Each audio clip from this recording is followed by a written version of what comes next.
Olá, meus amigos da Evangelho Terapia. Mais um dia para estudarmos e aprendermos um pouquinho mais, né? Gratidão, Senhor Jesus, nosso Mestre, nosso amigo amado, por esta oportunidade de nos reunirmos e refletirmos sobre todas essas lições misericordiosas que estão no nosso roteiro divino, que é o Teu Evangelho. Que assim seja, graças a Deus, graças a Jesus. Hoje nós iniciamos um novo capítulo, é o capítulo 7, Bem-aventurados os pobres de espírito. Nós vamos hoje refletirmos do item 1 ao 6. O que é preciso entender por pobre de espírito? Bem-aventurados os pobres de espírito, pois deles o reino dos céus. Mateus, capítulo 5, versículo 3. Aqueles que não acreditam zombam deste ensinamento moral. Bem-aventurados os pobres de espírito. Como tem zombado de outras afirmativas de Jesus por não entendê-las? Por pobres de espírito, Jesus não se refere aos homens desprovidos de inteligência, mas sim aos humildes. Diz ele que é para estes o reino dos céus e não para os orgulhosos, né?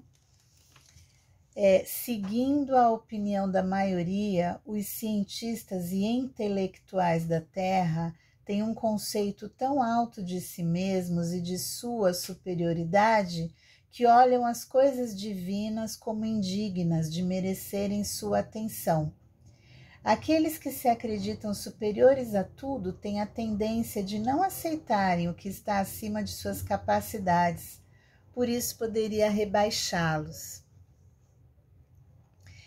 Bom, bem-aventurados os pobres de espírito é a primeira fala de Jesus no Sermão da Montanha. E este sermão é um dos mais importantes das bem-aventuranças. Esta é a primeira bem-aventurança. E ele fez um capítulo todo especial para isso, né? Porque é da lei divina que nós recebamos tudo aquilo que nós damos para a vida, né? E Jesus veio mostrar o caminho para as pessoas que ele tanto amava, né? Ele subiu naquele monte para falar para toda a humanidade. Quando ele fala toda a humanidade, para se entender, né? Encarnados e desencarnados.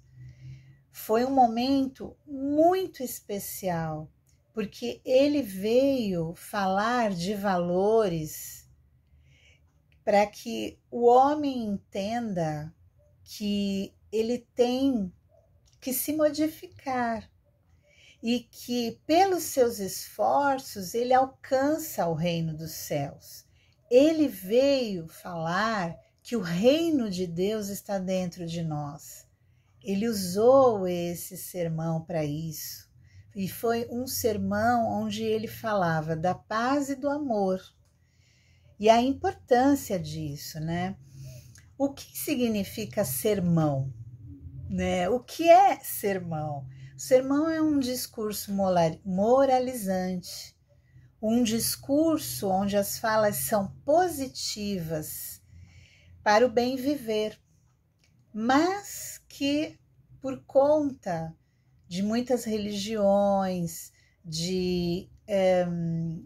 as pessoas não compreenderem muitas coisas, o sermão acabou significando um puxão de orelha, um sermão que você faz a corrigenda, né? Que você corrige aquele que está errado, mas sermão não é isso. O sermão são palavras positivas, lições positivas que enaltecem o bem viver, né? E ele declara neste sermão a todos os infelizes que deles serão o reino dos céus, que eles vão receber as bênçãos através do burilamento da dor, né?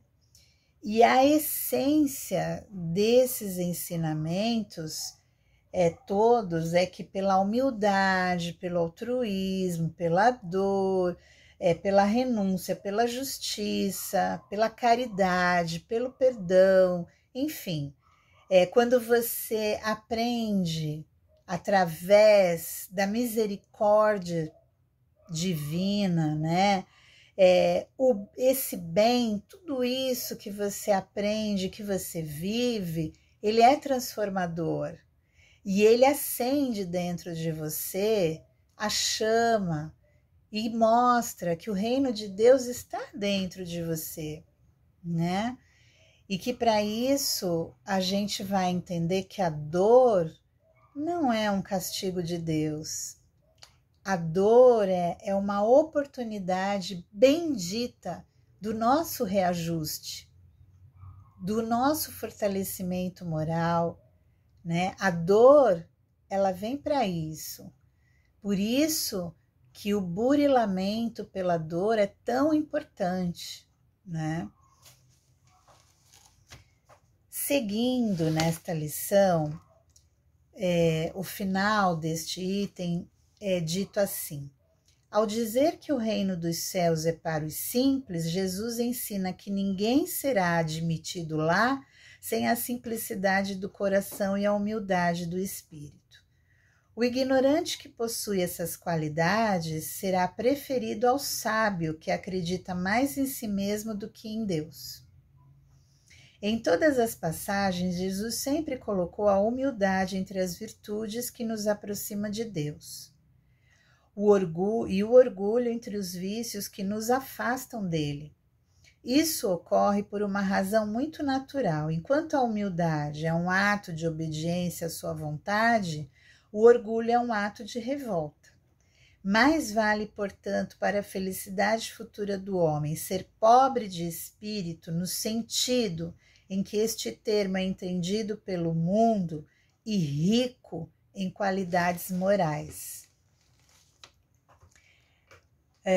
Então, os pobres de espíritos são os humildes, os modestos, os bondosos, os que colocam os deveres da fraternidade acima dos seus, acima de tudo, né?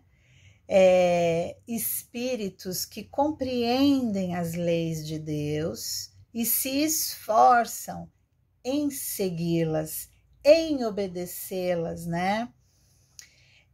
Santo Agostinho diz que humildade é quando é para os que não estão cheios de si, né? Nós não sentimos orgulhos, vaidades, não estamos cheios de si. Humildade é isso, é você sente prazer em realizar coisas boas, em fazer coisas boas, em amar ao próximo, em praticar todo tipo de caridade, em servir, né?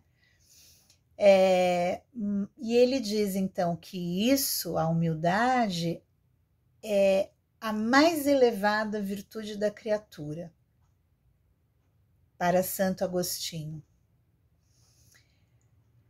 Por que a humildade ela é indispensável, né? Por quê? Porque somente o homem humilde, ele é livre, ele tem uma liberdade plena, porque ele sabe que os valores morais, os valores espirituais estão acima de qualquer valor material. O homem humilde, ele também alimenta ambições, ele tem aspirações, né? Ele tem sonhos, Porque nós vivemos num mundo de provas e expiações. Nosso mundo exige que a gente trabalhe, estude, né? Porque o progresso humano é importante. Então, nós temos a moeda de troca, que é o dinheiro, né? E claro que isso mexe com todos os valores humanos, né? Mas os humildes, eles se diferenciam porque eles não se apegam à matéria, sabe? Eles trabalham, eles ganham dinheiro, eles buscam o conforto também, porque nós temos necessidades, não é? Mas eles não são apegados aos bens materiais. Eles sabem que, acima de tudo, servir a Deus é mais importante, que os valores morais é o que fica, é o que eles podem deixar para os seus, né? Que quando nós desencarnamos, nós não levamos nada. Nós não levamos o dinheiro, a casa, o carro, os bens do trabalho. Nós não levamos isso com a gente. Nós levamos todo o amor que aqui semeamos, né? E levamos esse amor com a gente. As pessoas vão lembrar de nós pelo que somos e não pelo que deixamos, né? Bom, o item 3, do item 3 ao item 6, nós vamos falar que todo aquele que se eleva será rebaixado. E aí, existem 3 situações que são colocadas aqui, importantes sobre esse assunto. A primeira, naquela ocasião é na ocasião do Sermão da Montanha. Os discípulos se aproximaram de Jesus e perguntaram: quem é o maior no reino dos céus? Jesus então chamou uma criança e, colocando-a no meio deles, respondeu: em verdade eu digo a vocês que todo aquele que não se assemelhar à simplicidade e à pureza desta criança não entrará no reino dos céus. Porém, todo aquele que se humilhar e se fizer pequeno como essa criança, será o maior no reino dos céus. E o que receber em meu nome, uma criança como essa, a mim é que estará recebendo. Mateus, capítulo 18, versículos de 1 a 5. E depois ele fala, contado aqui, sobre a mulher de Zebedeu, que com seus 2 filhos aproximou-se de Jesus, né, para pedir um favor. E Jesus lhe pergunta: o que quer? E ela respondeu: ordena a meus 2 filhos para que sentem no seu reino, um à sua direita, outro à sua esquerda. E Jesus respondendo lhe disse: você não sabe o que está me pedindo. Depois ele perguntou aos 2 jovens: vocês podem beber do cálice que eu vou beber? E eles responderam: podemos. E Jesus disse: é verdade que vocês podem beber do cálice que eu vou beber, mas no que diz respeito a sentar à minha direita ou à minha esquerda, não cabe a mim conceder. Isso será para aqueles a quem meu Pai tenha preparado. E os apóstolos, quando ouviram essa conversa de Jesus com a mulher e os seus filhos, eles se indignaram com os 2 filhos dela, né? Com os 2 irmãos. Então, Jesus chamou para si os seus apóstolos e disse para eles: todos sabem que os governantes dos povos dominam seus governados e que os poderosos exercem sobre eles o seu poder. Isto não deve acontecer entre vocês. Ao contrário, todo aquele que quiser ser o maior, que seja um servidor, e aquele dentre vocês que quiser ser o primeiro, que seja um escravo. Procurem seguir meu exemplo, pois eu não vim para ser servido, e sim para servir.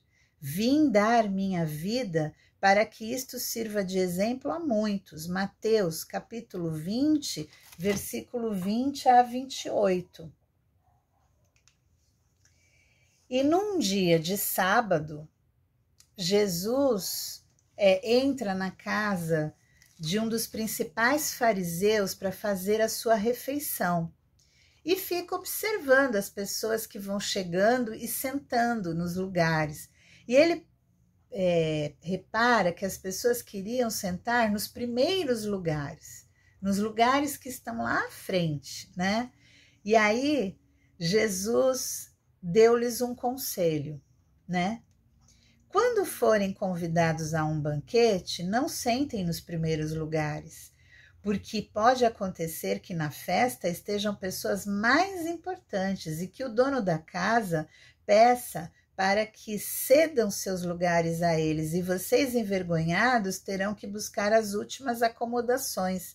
Portanto, quando forem convidados a uma cerimônia, procurem os últimos assentos, para que quando chegar o dono da casa que lhes convidou, diga: amigos, sentem mais próximo de mim, e isso será para vocês um motivo de glória perante os outros convidados, que também estiverem sentados à mesa, porque todo aquele que se eleva será rebaixado, e todo aquele que se rebaixa será elevado. Está em Lucas, capítulo 14, versículos 1 e de 7 a 11.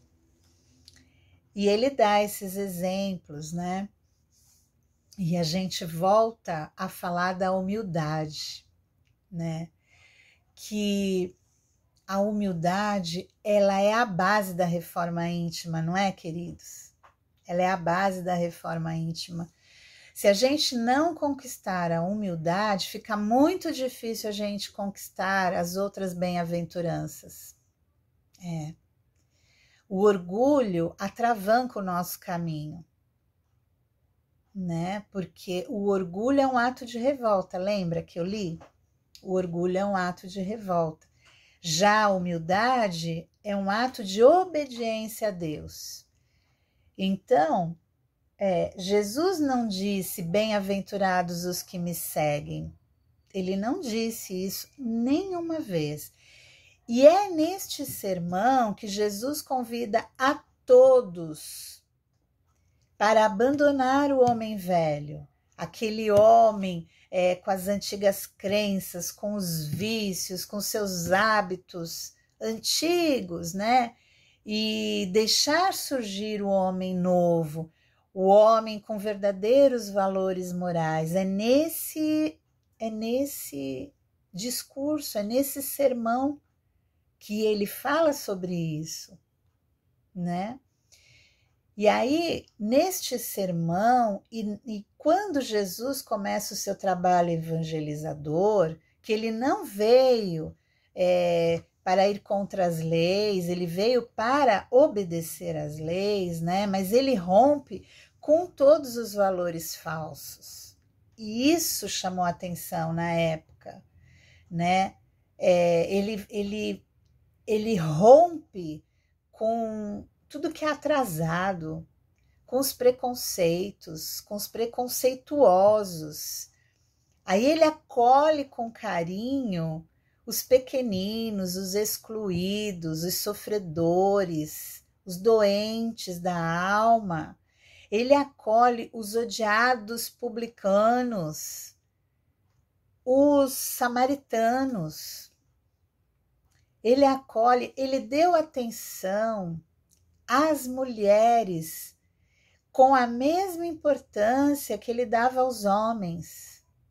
Isso rompe com tudo, com todos os preconceitos daquela época. E por isso os doutores da lei não aceitavam, né? Era contra tudo o que eles construíram. E ele vem obedecendo às leis, porém, falando de novos valores, dos valores verdadeiros do nosso Pai. E com isso ele vai conquistando cada vez mais discípulos em torno daquilo que ele falava.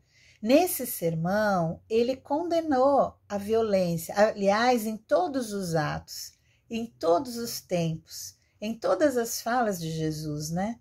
ele condena a violência, a agressão com o próximo, porque é totalmente contrário à fraternidade, a tudo aquilo que ele pregava, não é? A violência, a agressão alimentava o ódio, a animosidade, aos preconceitos. Então ele era contra isso, né? E ele mostrou através deste sermão, através dessa bem-aventurança, bem-aventurados os pobres de espírito, a necessidade de sermos humildes, de servirmos, de obedecermos às leis de Deus, né? Estes ensinamentos estão de acordo com o princípio da humildade, esses que nós acabamos de ver, sobre quem é maior no reino de Deus, sobre a mulher de Zebedeu com seus filhos, sobre ao lugar onde ele foi fazer sua refeição, na casa de um dos principais fariseus, onde ele fala onde as pessoas devem se sentar quando forem convidados a um banquete.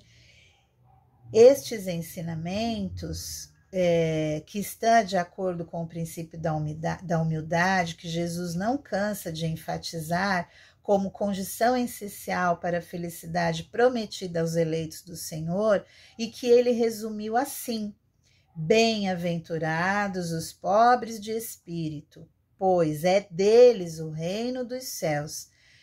Ou seja, terá uma vida futura mais feliz todo aquele que não tiver nenhuma pretensão de ser superior ou de ser infalível. Todo aquele que quiser ser maior, que seja um servidor. E também quando diz todo aquele que se eleva será rebaixado, e todo aquele que se rebaixa será elevado. O Espiritismo vem confirmar esses ensinamentos ao mostrar que no mundo dos espíritos, os que foram humildes na terra encontram-se em melhor situação do que aqueles que foram orgulhosos e poderosos. Ao morrer, os simples e os humildes levam consigo aquilo que constitui a verdadeira grandeza no céu, ou seja, as virtudes. Os ricos e poderosos deixam na terra tudo o que fazia sua grandeza e que não podem levar para outra vida, e todas as coisas que não possuem importância verdadeira. Assim, eles chegam ao mundo espiritual, desprovidos de tudo, como náufragos infelizes que perderam até mesmo suas roupas. Portanto, não procurem os primeiros lugares na terra, nem se coloquem acima dos outros se não quiserem ser obrigados a descer. Procurem, ao contrário, a posição mais humilde, mais modesta, porque Deus saberá dar-lhes um lugar mais elevado e melhor, se assim o merecerem. Que lição maravilhosa, né? Humildade é essencial ao equilíbrio. Essa lição nos mostra isso. A humildade é essencial para o equilíbrio, para o progresso e para a prática do bem, né? Sem ela, a própria beneficência que fazemos, ela se transforma em humilhação, né?